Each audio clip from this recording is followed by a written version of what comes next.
My name is Sophia. I am 26 years old and I live in Rochester, New York. I sat at the head of the table at Delmonico's, staring at the crystal glass in my hand.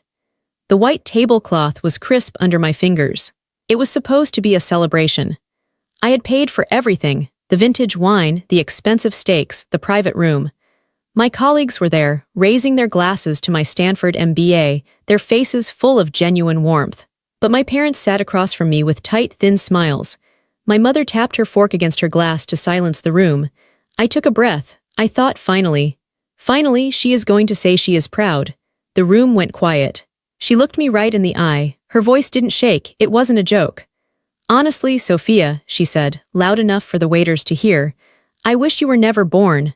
The silence that followed was heavy, like a physical weight dropping onto the table. My boss dropped his napkin in shock. My father didn't look up from his plate. He didn't defend me. He just kept cutting his meat. For 26 years I would have cried. I would have begged for their love. But in that moment, looking at her cold eyes, something inside me didn't break. It snapped shut. I didn't scream. I didn't flip the table. I just realized that the daughter they hated was the same daughter who paid their bills. And that was about to change. But before I tell you how everything flipped, like and subscribe, drop a comment. Where are you watching from? My name is Sophia. I am 26 years old. I grew up in Rochester, New York, in a house that was always cold. I don't mean the temperature, even though the winters there were long and gray. I mean the feeling inside the walls. It was a coldness that settled into your bones.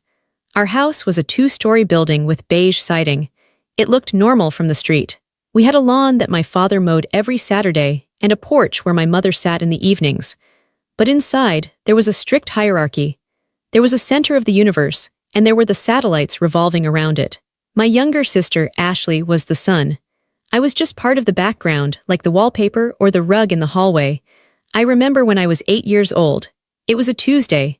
I came home from school with a gold star on my spelling test. It was the first time I had gotten a perfect score. I had studied for 3 nights in a row, sitting at the kitchen table with my hands over my ears to block out the noise of the television. I felt a glow in my chest, a warm little fire of pride. I ran through the front door, my backpack bouncing against my shoulders. Mom, I yelled. Mom, look. My mother was in the living room. Ashley, who was 6 then, was sitting on the floor. Ashley was drawing. She was just scribbling with crayons on a piece of construction paper. It looked like a tangled mess of purple and green lines. Mom, I said again, holding up my test paper. The red 100% was bright at the top. My mother didn't look at me. She was looking at Ashley. Her face was soft, glowing with a smile I never saw when she looked at me. Look at that, Ashley, Mom cooed. Look at how you used the green. That is so creative. You are going to be an artist. You are so special. I stood there. My arms started to hurt from holding the paper up. Mom. I got 100 on my spelling test. My mother finally turned her head. Her eyes flicked over me. The warmth vanished from her face. It went flat. That's nice, Sophia, she said. Her voice was dull. Don't shout in the house. You're disturbing your sister's creative process. She turned back to Ashley. Now do you want juice, baby? Do you want apple or grape? I lowered my paper. The gold star didn't look shiny anymore. It looked stupid. I walked to my room, closed the door, and put the test in my bottom drawer. That was the first lesson I learned. My achievements were noise. Ashley's existence was a miracle. As we grew older, the dynamic didn't change. It just got bigger. Ashley was loud. She demanded attention. If she scraped her knee, it was a medical emergency. My father would rush to get the first aid kit, and my mother would hold her and rock her back and forth, whispering sweet things.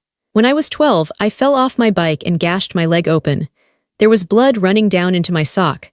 I limped into the kitchen, tears stinging my eyes. My father looked up from his newspaper. He frowned. Don't bleed on the floor, Sophia. Go clean that up in the bathroom. That was it. No hug. No, are you okay? Just a command to not make a mess. I cleaned the wound myself with burning rubbing alcohol, biting a towel so I wouldn't scream. I put a bandage on it. I washed the blood off the linoleum. I learned to take care of myself because nobody else was going to do it.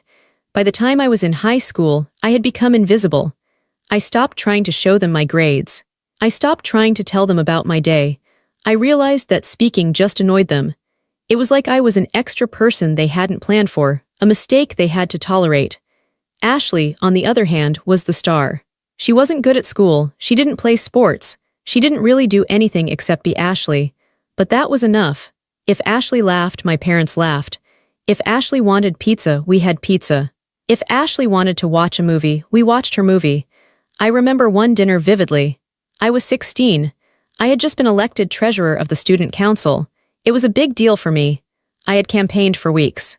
We were eating meatloaf. The clinking of forks against plates was the only sound. I cleared my throat. I won the election today, I said softly. My dad chewed his food. Election? What election? Student council treasurer, I said. My mom sighed. She looked tired. Pass the salt, Sophia. I passed the salt. I have to manage the budget for the whole school year, I added, trying one last time. Ashley, my mom said, completely ignoring me. How was dance class? Did Mrs. Miller like your routine? Ashley lit up. She launched into a 10-minute story about how she forgot the steps, but everyone laughed and said she was cute anyway. My parents hung on her every word. They chuckled. They asked questions. I looked down at my meatloaf. I felt like I was underwater. I was screaming, but no sound was coming out. I realized then that I could disappear right from the table, vanish into thin air, and they probably wouldn't notice until it was time to clear the dishes. That night I lay in bed and stared at the ceiling. I didn't cry. Crying implied that I was surprised. I wasn't surprised. I was just learning the rules. Rule number 1, I am alone. Rule number 2, do not expect anything. Rule number 3, survive. I started to build a wall inside myself. It wasn't a wall of anger, not yet. It was a wall of silence. I kept my thoughts, my dreams, and my victories behind that wall where they couldn't touch them. If they didn't care about me, then they didn't get to know me. I became a stranger in my own home, a quiet ghost who drifted through the halls, watching a family that I wasn't really a part of. The summer I turned 17, the reality of my role in the family shifted. I went from being invisible to being a utility. My father lost his job at the manufacturing plant. He sat at the kitchen table for weeks, staring at the want ads in the paper, drinking coffee that grew cold in his mug. The atmosphere in the house changed from cold to tense. Money became a monster that lived in the walls. But the monster didn't come for Ashley. It came for me. Sophia, my mother said one morning. She didn't look at me. She was washing dishes, scrubbing a pan with aggressive circles. You're 17, you're capable, we need help. I can get a job, I said. I had been thinking about it anyway. I wanted my own money. I wanted a way out. Good, she said. Because Ashley needs braces and the mortgage is due. She didn't say we need food. She said Ashley needs braces. I got a job at a diner down on Main Street. It wasn't glamorous. It smelled like old grease and burnt coffee. I worked the after-school shift from 4 p.m. to 10 p.m. On weekends, I worked doubles. My life became a blur of exhaustion. I would wake up at 6 a.m. to study, go to school until 3 p.m., run to the diner, work until close, come home, and do homework until 1 a.m. My eyes were always burning. My feet throbbed constantly. When I got my first paycheck, I was so proud. It was $300. I held the check in my hand, looking at my name printed on the paper. It felt like freedom. I walked into the kitchen. My mom was waiting. She held out her hand. Is that it? She asked. I froze. I need gas for the car to get to work, and I need lunch money. We are a family, Sophia, she snapped. Her voice was sharp. Families help each other. Do you want us to lose the house? Do you want your sister to suffer? I handed over the check. She didn't say thank you. She just looked at the amount and frowned. Try to pick up more shifts next week, she said. That was the beginning. I picked up a second job cleaning offices on the weekends. I would vacuum endless rows of gray carpets and empty hundreds of trash cans. I wiped down desks that belonged to people with real careers, people who probably went home to families who loved them. I started tutoring math during my lunch periods at school. $5 an hour. Every cent went into a jar on the kitchen counter. My parents stopped seeing me as a daughter completely. I was an ATM. I remember one night in particular. It was February. A blizzard was hammering the windows. I had just come home from cleaning the offices. My hands were chapped and raw from the cleaning chemicals.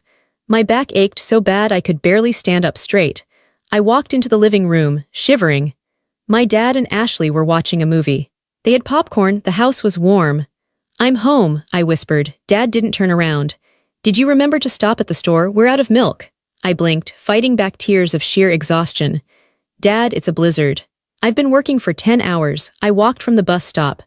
Ashley needs milk for her cereal in the morning, he said, his voice hard.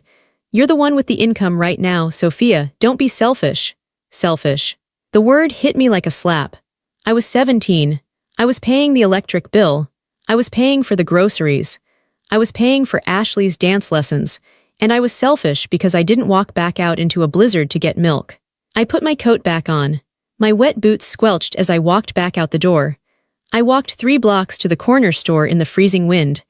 I bought the milk with the tips I had made cleaning toilets. When I came back, I put the milk in the fridge. Nobody said anything. Nobody looked at me. College was worse. I stayed local because they said they couldn't afford for me to go away and they needed my income. I went to the state university nearby. I scheduled all my classes for the morning so I could work full-time in the afternoons and evenings. I worked in the university library restocking shelves.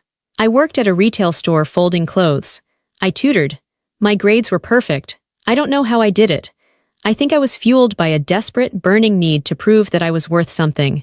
I thought if I work hard enough, if I succeed enough, one day they will look at me and say, "Good job, Sophia." But they never did. 1 month, the mortgage payment was higher because of a tax adjustment. I didn't have enough. I had paid my tuition, bought my books, and given them everything else.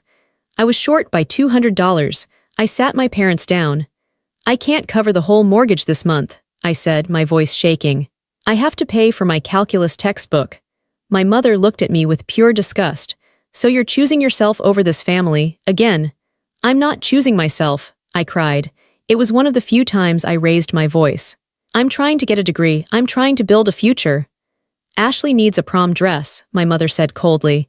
"Everyone else is getting new dresses. You want her to go in rags because you need a book." I stared at her. It was insane. It was illogical. But in their eyes, it was absolute truth. Ashley's happiness was a necessity. My education was a luxury. I sold my old laptop to pay the mortgage. I studied at the library computers for the rest of the semester.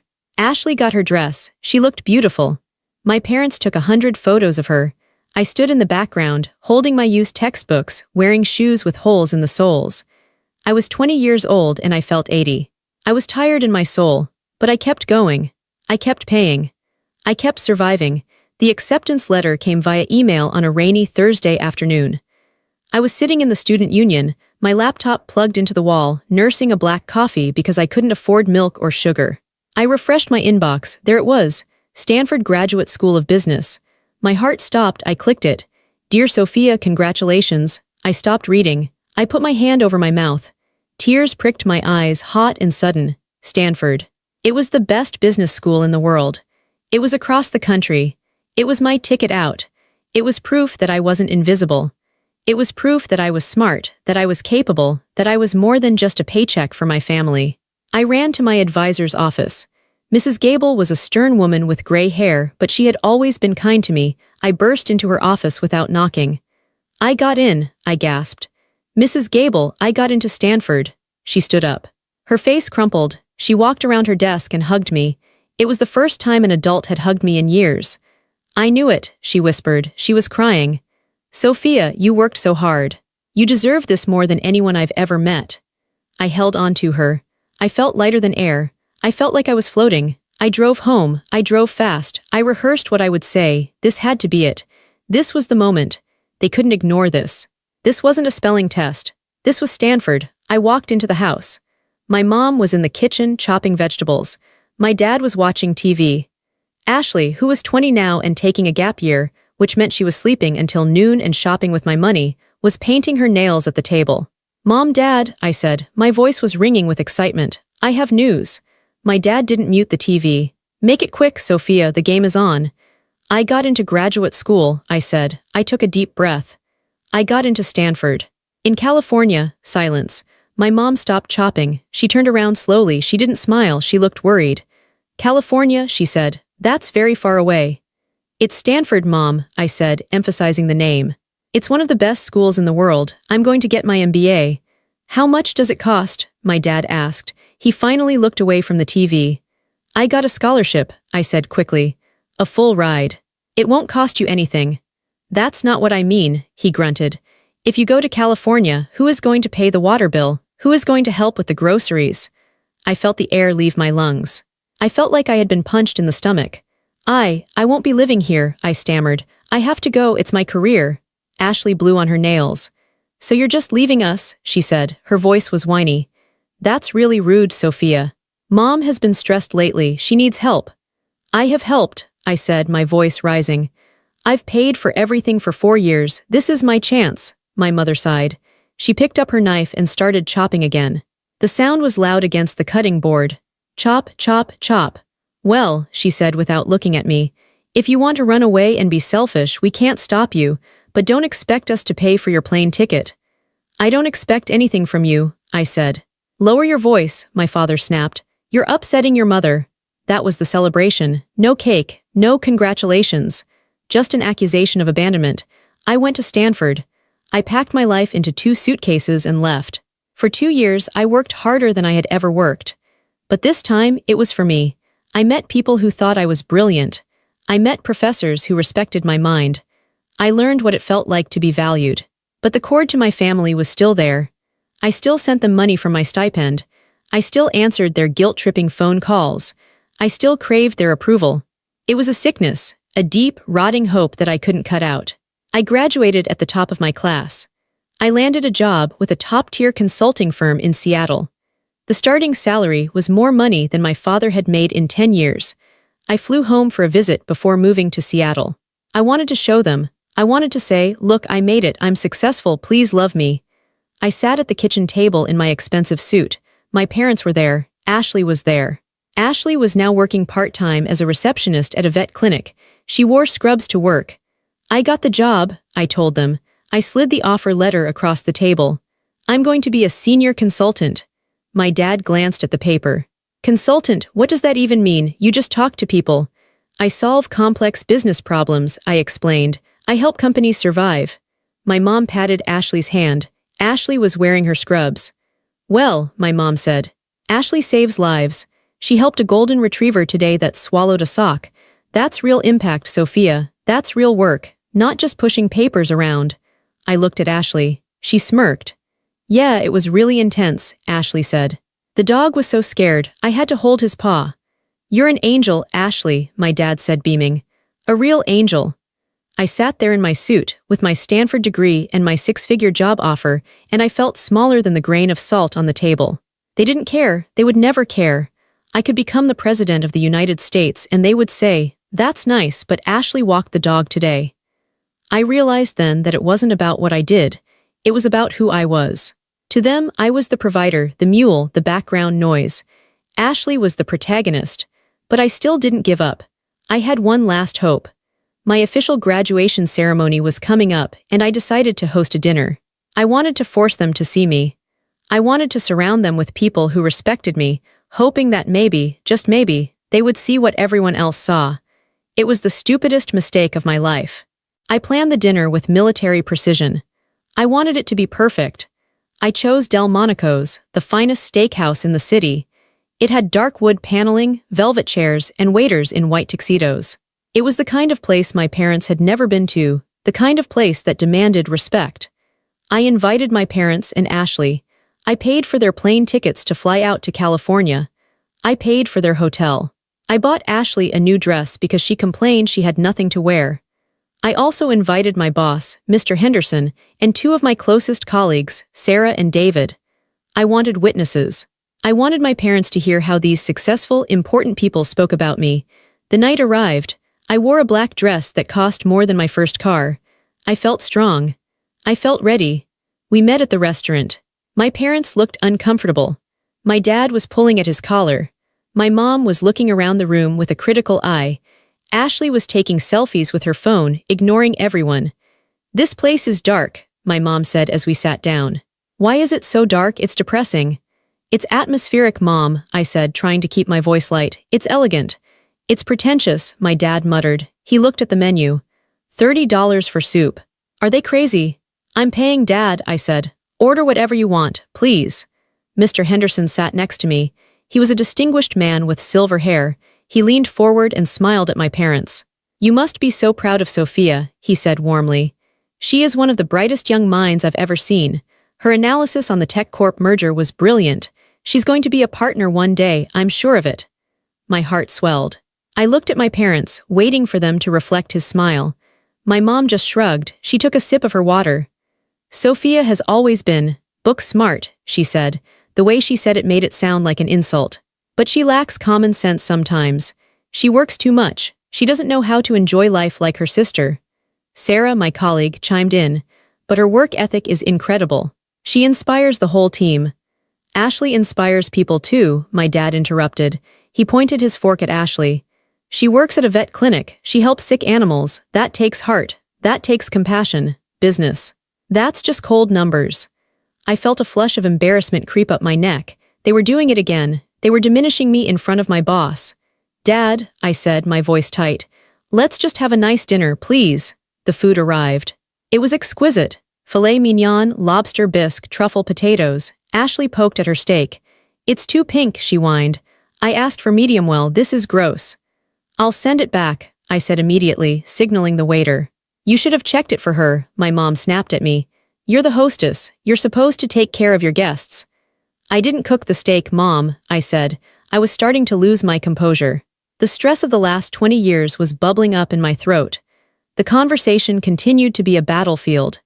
Every time my colleagues praised me, my parents deflected it or countered it with a story about Ashley. Sophia is a natural leader, David said. Ashley was prom queen, my mom replied.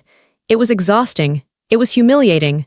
I looked at Mr. Henderson. He looked confused and a little sad. He could see it. He could see the dynamic. Finally, the dessert came. I decided to make a toast. I stood up. My glass of champagne trembled slightly in my hand. I just want to thank everyone for coming, I said. I looked at my parents. This degree means a lot to me. It represents years of hard work, and I wanted to share it with my family. I know we've had hard times, but I hope we can celebrate this together. I raised my glass. My parents didn't raise theirs. Ashley was texting. My mother put her napkin on the table. She looked at me. Her eyes were hard, devoid of any love. She looked bored. She looked like she wanted to be anywhere else. You know, Sophia, she said. Her voice carried across the silent table. You always have to make everything about you. The fancy restaurant, the expensive wine, the speeches. You're so desperate for attention. The room went dead silent. I'm not desperate for attention, I whispered. I just wanted you to be proud of me. She scoffed. A cruel, sharp sound. Proud, she said. You think money makes us proud. You think this, she waved her hand at the restaurant, fixes the fact that you're cold, you're ungrateful. You've always been difficult. Since the day you were born. She paused. She took a breath. And then she delivered the blow that shattered the world. Honestly, Sophia, she said, loud and clear, I wish you were never born. Life would have been so much simpler for all of us. Time stopped. I saw Sarah gasp. I saw Mr. Henderson's jaw drop. I saw my father nod in agreement, casually, as if she had just said the weather was nice. I wish you were never born. The words hung in the air. They vibrated. I looked at her. I really looked at her. I saw the lines around her mouth. I saw the bitterness in her eyes, and for the first time in my life, I didn't see my mother. I saw a stranger. I saw a bully. I didn't cry. The tears that had been threatening to fall all night suddenly evaporated. A cold, steel rod formed in my spine. The clarity was absolute. It was blinding. They didn't love me. They didn't even like me, and they never would. I had spent my entire life banging on a locked door, begging them to let me in. But the house was empty. There was nothing inside for me. I gently placed my champagne glass on the table. It made a soft clink. Okay, I said. My voice was calm. It was the steadiest I had ever sounded. Okay, I picked up my purse. Sophia, Mr. Henderson said softly, are you all right? I'm fine, I said. I'm better than fine. I looked at my parents one last time. They looked smug. They thought they had won. They thought they had put me back in my place. Enjoy the steak, I said. I'm leaving. I turned around and walked out. I walked past the white tablecloths, past the stunned waiters, out the heavy oak doors. I stepped onto the street. It had started to rain. The water was cold on my face. It soaked my expensive dress. It ruined my hair. But I didn't care. I stood there on the sidewalk under the street lamp and I took a deep breath. The air tasted like rain and exhaust, but to me, it tasted like oxygen. I was alone. But for the first time, I wasn't lonely. I was free. The taxi ride back to my apartment was a blur of neon lights smearing against the wet window glass. I sat in the back seat, shivering uncontrollably. My dress, The beautiful black silk I had bought specifically to impress them was soaked through from the rain. It stuck to my skin like a cold, wet second layer. The driver kept glancing at me in the rearview mirror, probably wondering if I was drunk or heartbroken. I wasn't either. I was in shock. When I walked into my apartment, the silence greeted me. Usually the silence felt lonely. Tonight it felt like a bunker. It felt like safety. I locked the door. I threw the deadbolt. Then I put on the chain. It was a symbolic act. I wanted to seal myself in. I wanted to build a physical wall between me and the people who had just shattered my world. I walked into the bathroom and peeled off the wet dress. I left it in a heap on the tile floor. I didn't care if it got ruined. It belonged to the old Sophia, the one who tried too hard, the one who bought expensive things to buy respect. I turned on the shower, making the water as hot as I could stand. I stood under the spray for a long time, watching the water swirl down the drain, pink from the runoff of my makeup. I wasn't crying. My eyes were dry and hot. My heart was beating a slow, heavy rhythm against my ribs. Thump, thump, thump. I wish you were never born. The sentence was burned into my brain. It wasn't just a sentence, it was a verdict. It was the truth they had been hiding behind thin smiles and birthday cards for 26 years. It explained everything. It explained the lack of photos of me in the house. It explained why my room was the smallest. It explained why Ashley got the new car and I got the bus pass. I stepped out of the shower and wrapped myself in a thick towel. I put on my oldest, softest pajamas. I went to the kitchen and poured myself a glass of water. My hands were trembling, spilling a little water on the counter. I stared at the puddle. I wiped it up. Then, the shift happened. It wasn't a sudden explosion. It was a clicking into place. It was the sound of a machine finally turning on after years of rusting. I walked to my living room and sat on the couch. I opened my laptop. The screen glowed blue in the dark room. I logged into my bank account. The numbers loaded on the screen. I stared at them. I had always been good with money. I had to be. But for years, my bank account had been a pass-through entity. Money came in from my jobs, and money went out to them. I was just the pipeline. I clicked on the Scheduled Transfers tab. There they were. The digital umbilical cords that kept me tied to the people who wished I didn't exist. First on the list, Mom and Dad Utilities/mortgage support, $2,400. Monthly, I looked at that number. $2,400. Every single month. That was rent for a nice apartment. That was a vacation to Europe. That was a retirement fund. I remembered the day I set that transfer up. It was 3 years ago. Dad had called, sounding frantic, saying the bank was threatening foreclosure. He said the manufacturing plant had cut his pension. I had just gotten my signing bonus from my first job. I didn't even think about it. I just said, I'll handle it. I thought I was buying their safety. I thought if I saved the house, they would finally see me as a hero. But they didn't see a hero, they saw a resource. I moved the cursor to the edit button, then I moved it to delete. My finger hovered over the mouse. A lifetime of conditioning screamed at me, you can't do this, they need you, they are your parents. You are the responsible one, if you stop paying they will lose the house. It will be your fault. Then I heard her voice again. I wish you were never born. If I was never born, I wouldn't be paying this bill. If I was never born, they would have had to figure this out on their own. I was just giving her what she wanted. I was granting her wish. I clicked delete. A little box popped up. Are you sure you want to cancel this recurring transfer? Yes, I said out loud to the empty room. My voice sounded strange, scratchy. I clicked confirm. Gone. The line item vanished from the screen. Next line, Ashley tuition/living expenses. $3,200. Monthly. This one made my stomach twist. Ashley, my sister, the sun to my shadow. I remembered her smirking at the dinner table while I was being humiliated. I remembered her saying the steak was too pink while I was paying for it. I remembered her checking her phone while I gave my toast. I had been paying her tuition because my parents said they couldn't afford it. I was paying her rent because she needed a safe place to study. But she wasn't studying. She was barely passing. She was posting photos of parties on Instagram. She was living a life of leisure on my sweat. I thought about the hours I spent cleaning toilets in office buildings to get where I was. I thought about the blisters on my feet from standing for 8 hours at the diner. I thought about the hunger I felt in college because I was saving money for them. Ashley had never been hungry because I fed her. I clicked delete. Are you sure? I didn't hesitate this time. I felt a surge of cold anger. I clicked confirm. Gone. I kept going down the list. The cell phone family plan. I was paying for all 4 lines. I went into the carrier's website. I selected my number and separated it into a new individual account. I left the other 3 lines on the old account, but I removed my credit card from the billing information. They would get a notification in the morning that the payment method had failed. They would have to put in their own card, or maybe they would have to learn how to use a prepaid phone. I went to the streaming services. Netflix, Hulu, HBO. I checked the watch history. It was all them. Ashley watching The Bachelor, Dad watching old war movies, Mom watching cooking shows. I changed the passwords, all of them. Then I hit the button that said sign out of all devices. It was petty. I knew it was petty, but it felt good. It felt like taking back the small pieces of myself that I had given away. It took me an hour. It was surgical. I was dissecting my life, cutting out the tumors. When I was done, I looked at the total monthly outgoings number at the bottom of the screen. It had dropped by nearly $6,000. $6,000 a month. That was $72,000 a year. That was a house. That was freedom. I closed the laptop.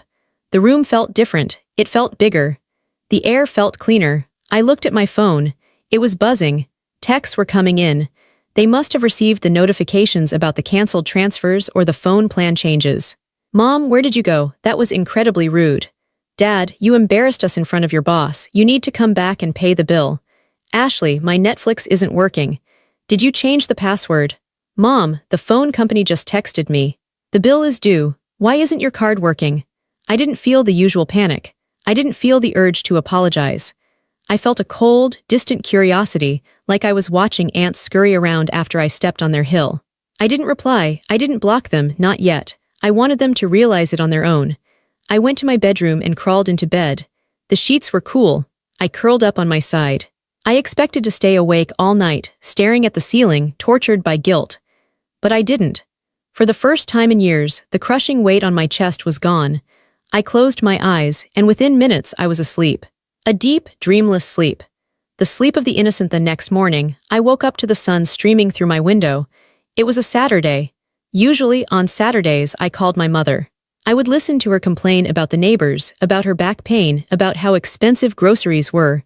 I would offer to send more money. I would try to fix her problems. Today, I didn't call. I stretched. My body felt different, looser, less tense. My jaw wasn't clenched. I made coffee, using the expensive beans I usually saved for guests. I stood on my small balcony and looked out at the city.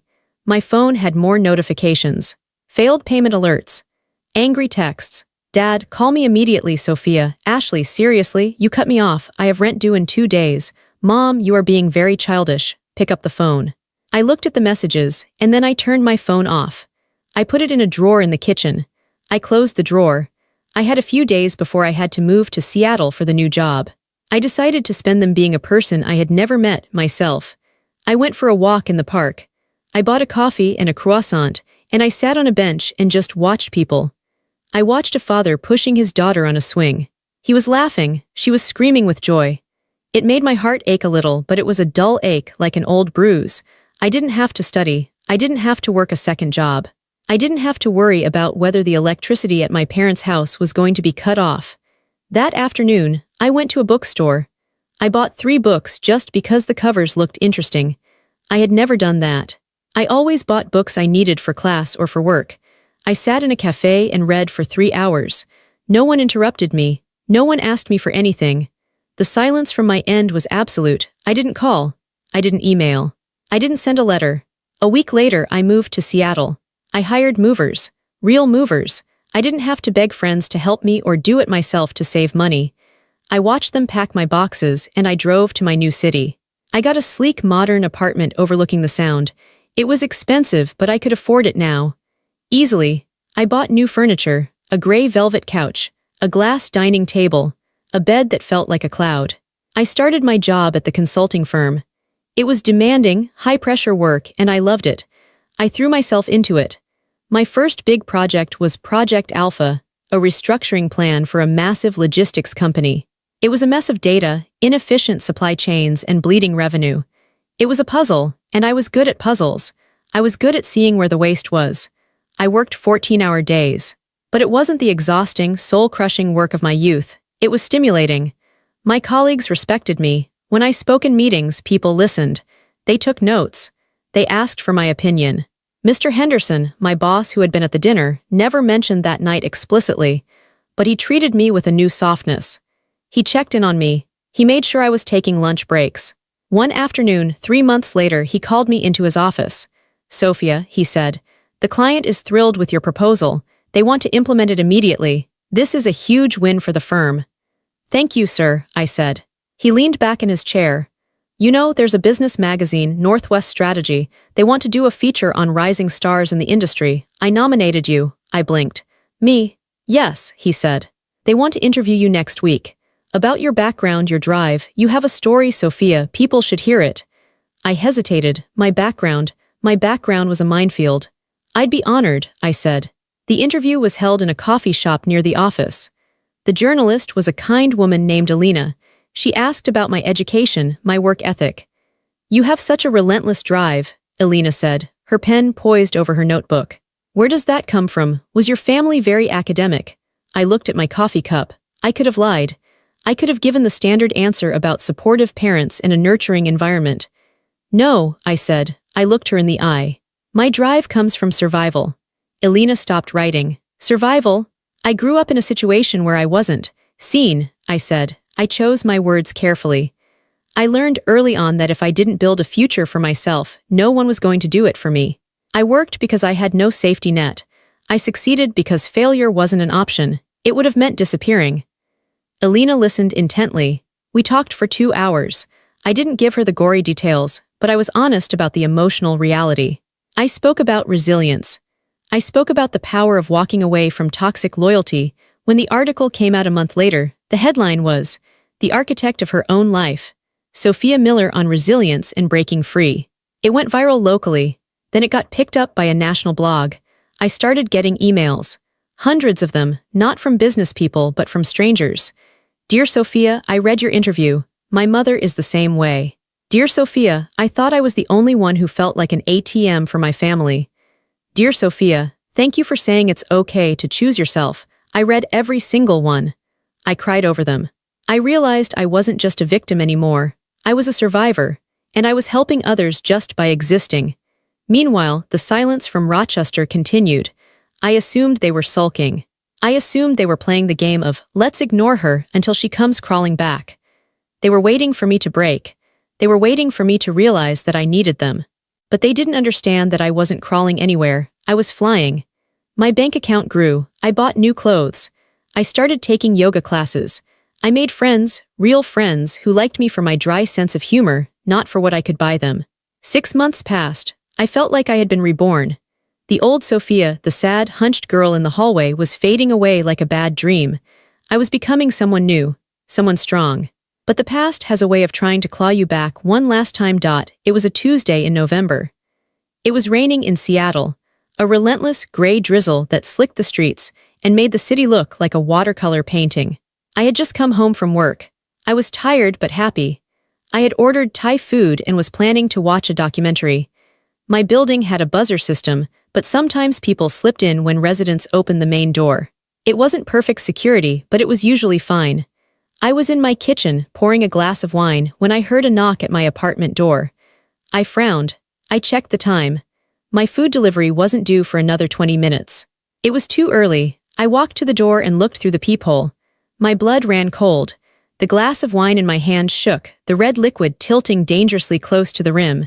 It was them, my mother and father, standing in my hallway in Seattle, 3,000 miles from home. They looked older. My father's coat was wet and looked too thin for the Seattle chill. My mother's hair was frizzy from the humidity, her face pinched and sour. They looked small.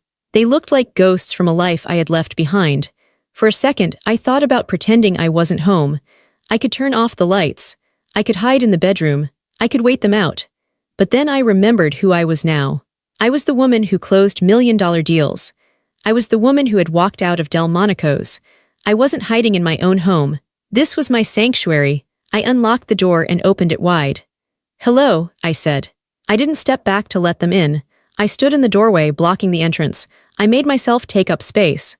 "Sophia," my mom said. She didn't say hello. She didn't say, "It's good to see you." She looked frantic. We've been calling you. Why did you change your number? Because I didn't want to talk to you, I said simply. How did you find me? The article, my dad grunted. He looked angry, but there was fear behind his eyes. We saw that article. The architect of her own life.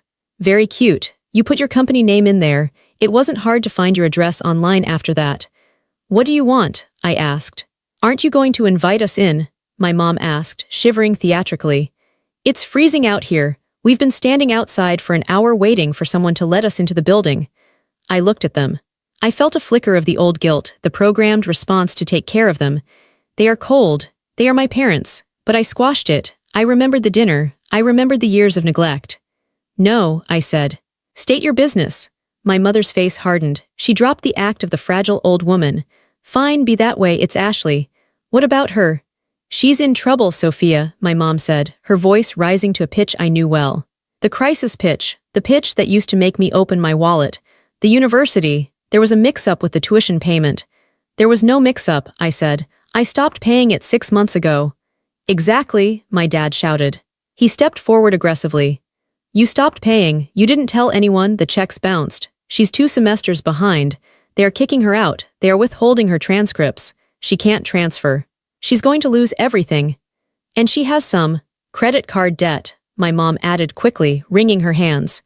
She was using the card for living expenses, and when the payment didn't go through, the interest piled up. The collectors are calling the house, Sophia. They are threatening to sue, they are going to ruin her credit. I leaned against the doorframe, I crossed my arms. So, let me get this straight. Ashley didn't pay her bills, you didn't pay her bills. And now she's facing the consequences. She's your sister, my mom screamed. She's family, how can you be so cold, she's a child. She is 22 years old, I said. I was paying a mortgage when I was 17. I was working 2 jobs, Ashley is an adult. That was different, my mom snapped. You are strong, Ashley is sensitive, she can't handle this kind of stress, she's having panic attacks, she's crying all day. I don't care, I said. The words hung in the hallway, heavy, absolute, my parents looked shocked. What? My dad whispered. I said I don't care, I repeated. Ashley is an adult, if she wants an education she can get a job. If she has debt she can work to pay it off. Like I did, I am not her bank, I am not your retirement plan. We don't have the money, Sophia, my dad pleaded. He changed tactics, trying to look pathetic again. The plant cut my hours, your mother's back is bad, we can't help her. You are the only one with money, you're rich now. We saw the apartment building, we saw your clothes, you have plenty, you owe us this. I owe you, I laughed. It was a dry, humorless sound. I owe you, after you told me you wished I was never born. My mother waved her hand dismissively. Oh, stop being so dramatic, I was upset, I didn't mean it. You did mean it, I said. And even if you didn't, you said it. You can't unsay it. You humiliated me in front of my boss, you broke me.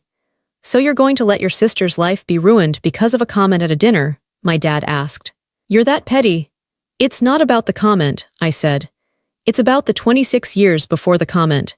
It's about the fact that you are standing here, demanding $50,000 or whatever it is, and you haven't even asked me how I am. You haven't asked if I'm happy, you just see a wallet. We are your parents, my mom yelled. We gave you life. And you made me pay for it every single day, I said. The debt is paid, Mom. I'm done, we're not leaving, my dad said, crossing his arms. He planted his feet. We are not leaving until you write a check for Ashley. We will sleep right here in this hallway if we have to. We will cause a scene. Then you'll be sleeping in the hallway, I said, and I'm calling building security. I reached for the door handle to close it. My father stepped forward. He put his hand on the door to stop it. His face was red. For a second, I saw a flash of violence in his eyes, the kind of intimidation he used to use when I was a teenager to make me comply. Don't you dare close this door on me, he growled. You ungrateful little brat. You think you're better than us? I looked at his hand on my door. I wasn't 17 anymore. I wasn't afraid. I looked at his hand and then I looked at his eyes. Yes, I said calmly. I am better than you, not because I have money, not because I have a degree, but because I would never treat a human being the way you have treated me.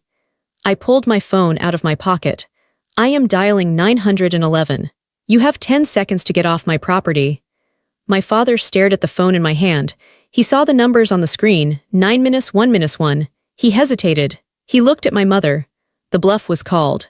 They were bullies, and bullies are cowards when their victim stops being afraid. They realized they had no power here. This wasn't their kitchen table. This was my world. He took his hand off the door. "You're a monster," my mother hissed. Her face was twisted into a mask of pure ugliness. "I was right. I should have never had you. You are a cold, heartless monster." "If being a monster means protecting myself from you," I said, "then I'll wear the label proudly." "Don't expect to hear from us again," my dad spat. "When you're alone and miserable, don't come crying to us. You are dead to us." "I've been dead to you for a long time," I said. "I'm just finally accepting the funeral." I looked at them one last time. I wanted to memorize this moment. Not out of pain, but out of victory. I wanted to remember the exact moment the last chain snapped. "Goodbye," I said. "You'll regret this," my mom screamed as I started to close the door. "You'll regret this for the rest of your life." "Consider me as if I never existed," I said. I slammed the door. I thrown the deadbolt. Click. I stood there in the hallway of my apartment. I waited for the crash. I waited for the sobbing. I waited to fall apart. But the silence in the apartment was just peaceful. It was profoundly quiet. I walked to the window. I looked down at the street. It took a few minutes. Then I saw two small figures walk out of the building entrance. They were arguing. My dad was gesturing wildly at my mother. My mother was huddled in her coat. They walked down the wet street, getting smaller and smaller, until they turned the corner and vanished. They were gone. I went back to the kitchen. My wine was still there. I took a sip. It tasted rich and full. My delivery food arrived 5 minutes later. The delivery guy was cheerful. "Hey, sorry for the delay, traffic was crazy," he said. "It's no problem," I smiled. "Have a good night." "You too." That night I didn't just eat dinner, I feasted. I sat on my couch, wrapped in a blanket, and I realized that the fear was gone, the obligation was gone. The nagging voice in the back of my head that said you are not enough was silent. I had faced the dragon. I had opened the door and looked it in the eye, and I had sent it away. I slept that night with the windows open, listening to the rain on the city streets. It didn't sound like a storm anymore. It sounded like applause. The weeks turned into months. The months turned into a year. I never heard from them again. I didn't change my number again, but they didn't call. I assumed they found someone else to leech off of, or maybe Ashley finally had to get a job. Maybe they sold the house. Maybe they were miserable. I didn't check. I didn't look them up on social media. I didn't ask old neighbors about them. I let them stay in the past, where they belonged. I treated them like a bad book I had finished reading. I put it on the shelf and walked away. My life in Seattle blossomed. I was promoted to partner at the firm within 2 years. I bought the apartment I was renting. I filled it with art that I liked, not cheap prints that were on sale. I traveled. I went to Paris and sat in cafes eating pastries. I went to Tokyo and got lost in the neon streets. I stood in the Colosseum in Rome and thought about endurance. I started dating. I met a man named Mark. He was an architect. He was kind. He was steady. He didn't play games. He had a loud, messy, loving family who welcomed me without question. The first time I went to Thanksgiving at Mark's parents' house, I was terrified. I stood on the porch, holding a bottle of wine, shaking. "What if they don't like me?" I whispered to Mark. "What if I do something wrong?" "They'll love you," he said, kissing my temple. "Just be yourself." When we walked in, his mother hugged me. A real hug, warm, enveloping, smelling of cinnamon and perfume. "Sophia," she cried, "Mark has told us so much about you. Come in, come in." "Are you hungry?" I sat at their table. There was shouting and laughing, and food passed around chaotically. Nobody criticized the food. Nobody made snide comments about anyone's weight or job. Nobody compared the siblings, they just loved each other. They teased each other, but it was with affection, not malice. I excused myself halfway through dinner and went to the bathroom. I locked the door and looked at myself in the mirror. I let one single tear roll down my cheek. It wasn't a tear of sadness. It was a tear of relief. This existed. Love without conditions existed, and I had found it. One evening, 3 years after the dinner at Delmonico's, I was standing on my balcony. The sun was setting over Puget Sound, painting the water in stripes of gold and violet. I had a glass of iced tea in my hand. I had just signed a contract for my biggest project yet. Mark was inside, cooking dinner. I could hear him humming. I could smell garlic and basil. I thought about the girl I used to be. The girl in Rochester who cleaned offices and hid her spelling tests in a drawer because nobody cared. I thought about the girl who stood in the rain outside the steakhouse, soaked in a black dress. I wished I could go back and hug her. I wished I could tell her, just hold on. It gets better. You are going to build a cathedral out of these ruins. I realized that my mother's curse had been a gift. I wish you were never born. She wanted to erase me, but instead she had freed me. By rejecting me so completely, she had given me the permission to stop trying. She had forced me to be born for the second time, not as her daughter but as myself. I took a sip of tea. The air was cool and fresh. I didn't hate them anymore. Hate takes energy. Hate is a connection. I felt nothing for them but a distant, vague pity. They were stuck in their miserable, small loop of usage and resentment. They were trapped in their own unhappiness. I was here, in the light. I turned away from the railing. I walked back into my warm, bright living room. "Dinner's ready," Mark called out. "Coming," I said. I slid the glass door shut, locking out the cold, and went to sit at the table where I finally belonged.